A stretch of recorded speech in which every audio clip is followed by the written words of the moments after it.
Ya, shalom. Bapak Ibu kasih dalam Tuhan, hari ini kembali kita bertemu di dalam kasih kemurahan Tuhan yang begitu ajaib. Kami menyampaikan Assalamualaikum warahmatullahi wabarakatuh. Salam sejahtera. Shalom. Om Swastiastu. Namo Buddhaya. Butok Tung Tien. Bahkan salam kebajikan, bagas waras, damai sejahtera dalam setiap perkara. Tema hari ini adalah menjaga toleransi beragama. Bapak Ibu kasih dalam Tuhan, Matius pasal 22 ayat 37 sampai 39 mengatakan bahwa kita dipanggil untuk hidup di dunia ini dengan penuh cinta dan kasih sayang. Maka termasuk juga kepada tanah air kita, Indonesia, tempat tinggal kita, di mana kita dapat hidup, di mana kita dapat mengerti rencana Tuhan. Bapak Ibu kasih dalam Tuhan, di belakang saya ini ada jembatan merah, ya, jembatan bersejarah, di mana para pahlawan kita banyak yang gugur di sebelah jembatan ini, Bapak Ibu. Nah, saudara-saudaraku yang kami muliakan, panjenengan tahu bahwa semenjak kehidupan kita berjuang melawan penjajah, melaksanakan amanat agung, di mana Indonesia berjuang merebut tanah tumpah darah ini dengan sangat mahal harganya, maka patut kita pertahankan tanah air ini. Maka patut kita ini menjaga ritme sebagaimana kita bisa mengerti bahwa tumpah darahku Indonesia ini harga mati yang harus kita bela. Nah, untuk itu Bapak Ibu kekasih, kita ini termasuk orang yang sungguh-sungguh berada di dalam kasih kemurahan Tuhan, hidup di tanah air tercinta Indonesia.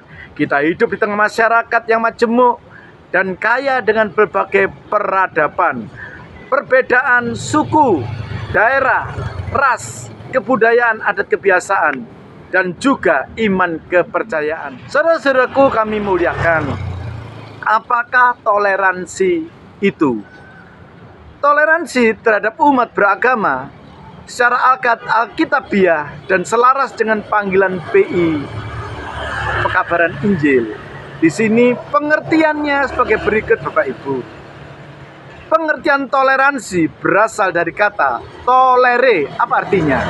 Tolere itu memikul beban yang seharusnya tidak ia pikul.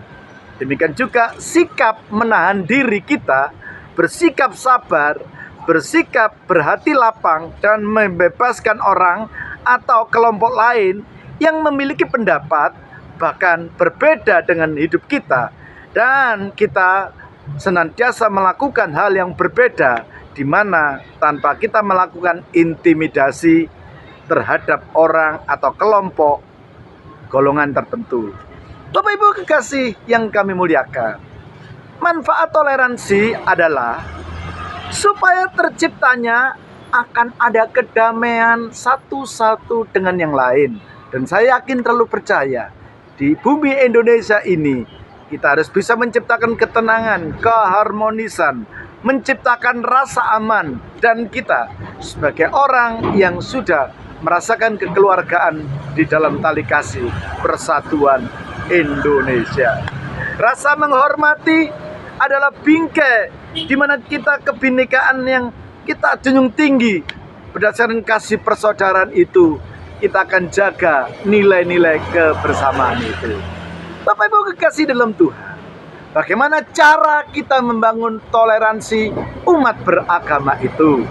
Menyadari Bapak Ibu bahwa perjuangan bangsa ini bukan dilakukan oleh agama golongan tertentu, tetapi semua kepercayaan, semua agama ikut berjuang untuk melaksanakan kemerdekaan, merebut semua cita-cita yang luhur bagi negeri tercinta.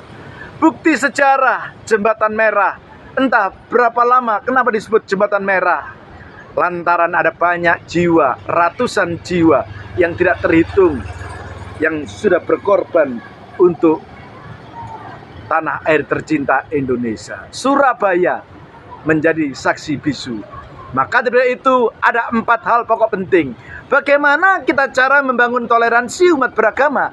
Yang pertama, membangun kesadaran bahwa antar umat beragama dan iman kepercayaan, biarlah kita memiliki titik temu pada soal etika dan moral. Nah, yang pertama kita membangun kesadaran itu. Bagaimana kita bisa membangun kesadaran? Kita harus saling menghormati, kita harus saling menjaga dan memikul nilai-nilai tinggi di mana kita bisa memiliki satu rasa di dalam kasih persaudaraan, satu jiwa, satu bangsa, satu tanah air, yaitu Indonesia. Kita harus benar-benar merasakan bahwa semua keberadaan yang kita awali hari-hari ini adalah sungguh merupakan satu lukisan yang sangat baik ketika kita bersinergi kerjasama dengan satu dengan yang lainnya. Bapak Ibu yang kekasih, yang kedua, bagaimana cara mengembangkan toleransi umat beragama? Yang kedua, kita mengembangkan sikap yang saling, saudaraku? Terbuka, sikap yang saling menolong. Nah, untuk itu kita harus saling menghargai, kita saling mengaku, sebagaimana Tuhan tentukan.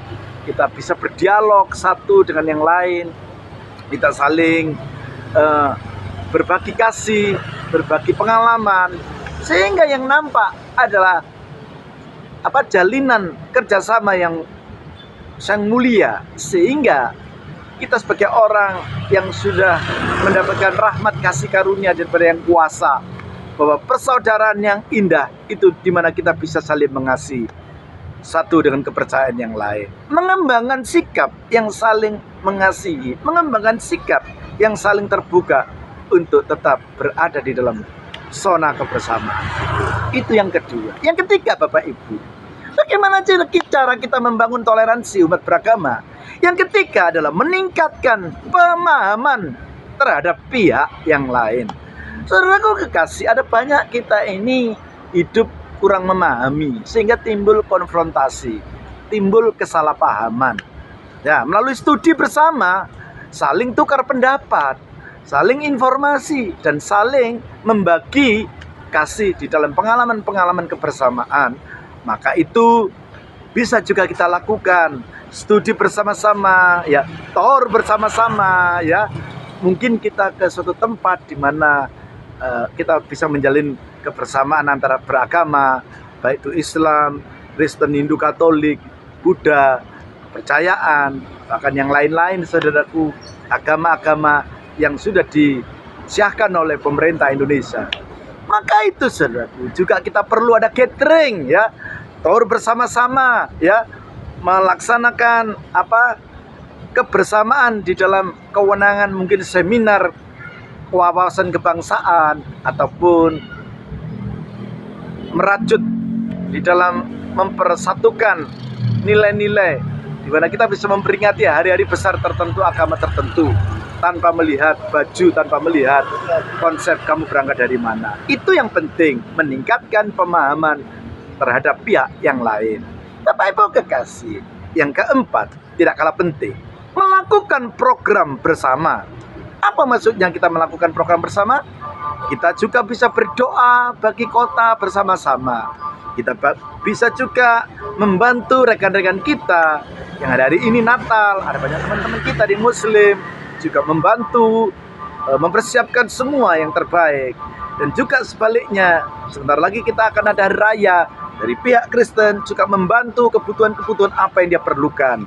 Maka itu ketika kita bisa berdoa bersama, bekerja bersama, melakukan organisasi bersama-sama dengan rukun adil, sehingga kita bersinergi dalam praktek-praktek nilai di mana kita bisa merasakan kebaikan, kemurahan yang Tuhan tentukan. Saudaraku, tidak ada alasan lain bagi kita untuk saling berkolerasi, saling membangun, saling berbagi kasih, mengadakan karya sosial kemasyarakatan, bagi sembako bersama, sunat massal, ataupun di sisi lain kita bisa menggerakkan potensi anak-anak muda kita, remaja-remaja, di mana kita bisa melaksanakan satu tugas sosial yang begitu mulia. Itu sangat kita dapat lakukan dalam program bersama. Maka di dalam Matius pasal 22 tadi ayat 37 sampai 39 mengatakan jelas, kasihlah Tuhan Allahmu dengan segenap hatimu dan dengan segenap jiwamu dan dengan segenap akal budimu. Itulah hukum yang terutama dan yang pertama. Dan kasihilah sesamamu manusia seperti dirimu sendiri. Itu hukum yang kedua. Dalam Matius pasal 22 ayat 37 sampai 39. Bahkan ada firman Tuhan di dalam Galatia pasal 6 ayat 10. Maka dikatakan, selagi masih ada kesempatan, marilah kita berbuat baik buat semua orang, terutama kepada saudara-saudara seiman. Bapak Ibu kekasih dalam Tuhan, itulah hal yang sangat penting. Bagaimana kita menjaga toleransi beragama? Ada 4 hal pokok penting. Yang pertama, membangun kesadaran bahwa antar umat beragama dan iman kepercayaan memiliki titik temu pada soal etika dan moral. Yang kedua, mengembangkan sikap saling terbuka, saling memahami. Yang ketiga, meningkatkan pemahaman pihak lain sehingga kita dapat melaksanakan tugas-tugas mulia secara bersama. Dan yang keempat, melakukan program bersama di mana kita dapat mencerminkan orang-orang pilihan Tuhan. Bapak Ibu kekasih saudaraku dalam Tuhan, inilah 4 hal pokok penting supaya Indonesia penuh kemuliaan nama Tuhan, di Surabaya menjadi patron kota, kota percontohan, kota toleransi, kota yang bersandar kepada kebinekaan, kebersamaan bersama dalam damai sukacita Allah. Dalam nama Tuhan Yesus Kristus yang percaya diberkati berkata, amin.